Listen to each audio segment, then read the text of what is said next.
අගමැතිවරයා ඉදිරියේදී තද තීරණ ගනීවිද? දැන් අර ප්‍රකාශයේ අන්තිම ප්‍රකාශයේ තිබුණා මේ දේශපාලන ආර්ථික බරපතල තීරණ ගන්නවා කියලා.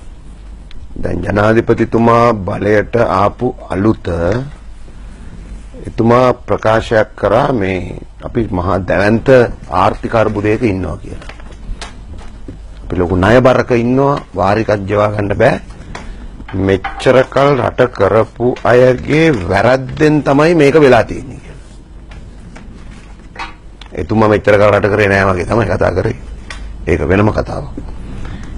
ඊළඟ මේ මෑතකදී අග්‍රාමාත්‍ය රනිල් වික්‍රමසිංහ මහත්මයා කිව්වා ලංකාවේ සියලු බැංකු ටික කඩලා මුදල් ගත්තත් රට කරන්න සල්ලි නැහැ කිව්වා.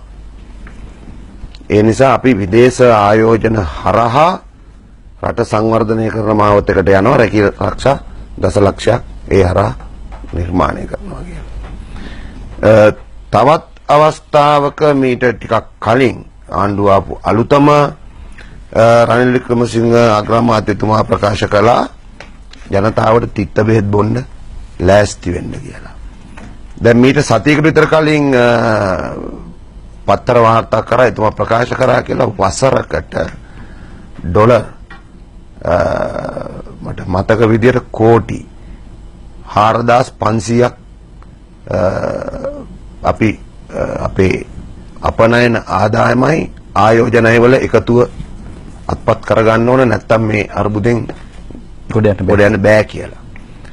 දැන් රනිල් වික්‍රමසිංහ මැතිතුමාගේ ප්‍රකාශ ඊළඟට ගත්තම මේ ආර්ථිකය සම්බන්ධ කියන දේවල් තුල සහ එතුමා ඒක ගැන ගොඩක් කතා කරනවා. සාපේක්ෂව ගත්තොත් අනිත් දේශපාලනඥයන්ට වඩා ආර්ථිකය ගැන කතා බහ කරන අතර එතුමාගේ උත්තරේ කියනවා. දැන් ලංකාවේ සුදේව මීට කලින් හිටපු පාලකයෝ මේ තමන් ආර්ථික අර්බුදයක ඉන්නවා කියලා පිළිගත්තේ නැහැ. සාප එහෙම ප්‍රකාශ කරේ නැහැ. ඒගොල්ලෝ නිතරම කිව්වේ මේක නැගලා යනවා, හරි ෂෝක්, තව ටික දවසකින් රට හරි টොප් කියලා තමයි කිව්වේ.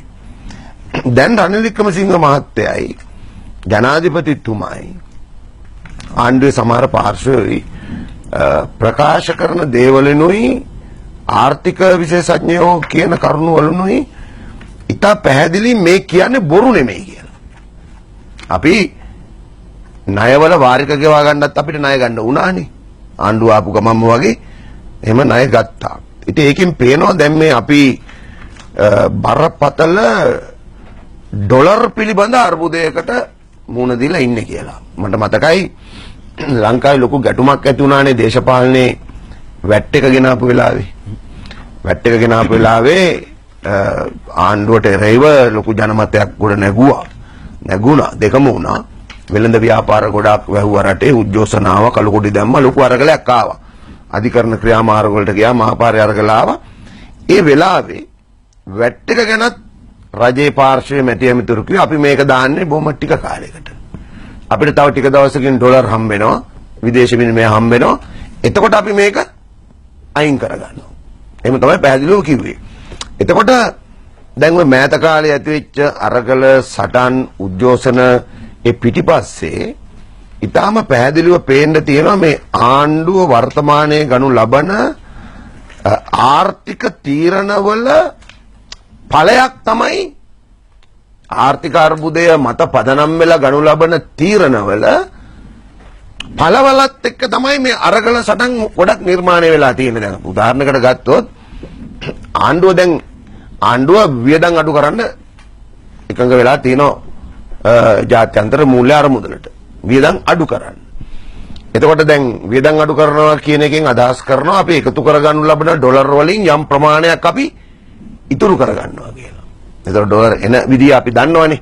විදේශ රැකියාව කරලා එනවා නේ, අපි මොන හරි අපනයනය කරලා එනවා, සංචාරක කර්මාන්තයෙන් එනවානේ. ඔය ටිකෙන් අපිට ඩොලර් ටිකක් එනවා.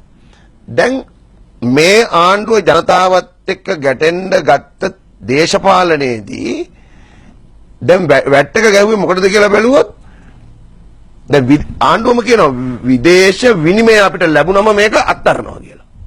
හරි. එහෙනම් මේ ජනතාව සතු මුදල් අදිනව නෙමෙයි. වැට් එකෙන් කරේ පොදුවේ ජනතාව තුල රටේ ගැවසෙන මුදල් ආපහු අදිනව. අවසාන ප්‍රතිඵලයි. ඒතර මුදල් ඇද්දම මොකද වෙන්නේ? මුදල් ඇද්දම ජනතාව පරිභෝජනය කරන ප්‍රමාණය අඩු කරනවා. ඒකෙන්නේ මේ ඩොලර් ඉතුරු කරන්න යන්නේ. ඒ කියන්නේ ඒතකොට ජනතාවත් එක්ක ගැටුමක් එනවා. ජනතාවත් එක්ක ගැටුම නිර්මාණය වෙන්නේ එහෙම. දැන් ඊළඟට රුපියල් බාල්දු කරගෙන යනවා නේද? මගේ විග්‍රහය රුපියල් බාල්දු කරාම දැන් අපි හිතමුකෝ ඩොලර් එකක් අරන් ලංකාවට එන මිනිහේ තවත් විනාඩියක්. හරි මීට අවුරුදු දෙකකට කලින් ආවනම් අපි යාට දුන්නේ රුපියල් 131යි. එයා ওই රුපියල් 131 කරන්නේ කුරුණෑගල ගිහිල්ලා හරි වෙන කොහේ හරි ගිහිල්ලා හරි මොන හරි කරන්නේ. ඩොලර් එක අපිට දීලා. දැන් අද අපි යාට කියන 154ක්. ඒතකොට එයා කැමති 131 ගන්නද 154 ගන්නද කියලා අපි ඇහුවොත් කාගෙන් හරි 154 ගන්න කැමති.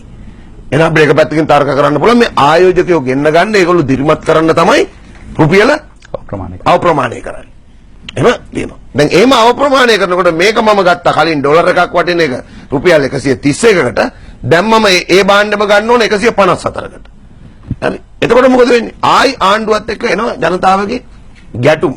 එතකොට අවුරුදු 5ක් විතර ගිහිල්ලා ආණ්ඩුවක් එපා වෙන්න නියමිත නම් සාමාන්‍ය විදියට මේ ආණ්ඩුවත් එක්ක ගැටුම ඇවිල්ලා තියෙනවා මේ අර්බුදයේ විසින් ඊටාම කෙටි කාලයකින්. හරි. එතකොට දැන් හම්බන්තොට දෙනකොටත් දෙන්න කතා කරනකොටත් කිව්වේ මේක දුන්නම අපිට මෙච්චරක් හම්බ වෙනවා. කෙලින්ම ඩොලර්. හරි. එතකොට දැන් මේ යන්නේ ඩොලර් වෙනුවෙන් ක්‍රියාත්මක වෙන ආර්ථික ක්‍රියාවලිය.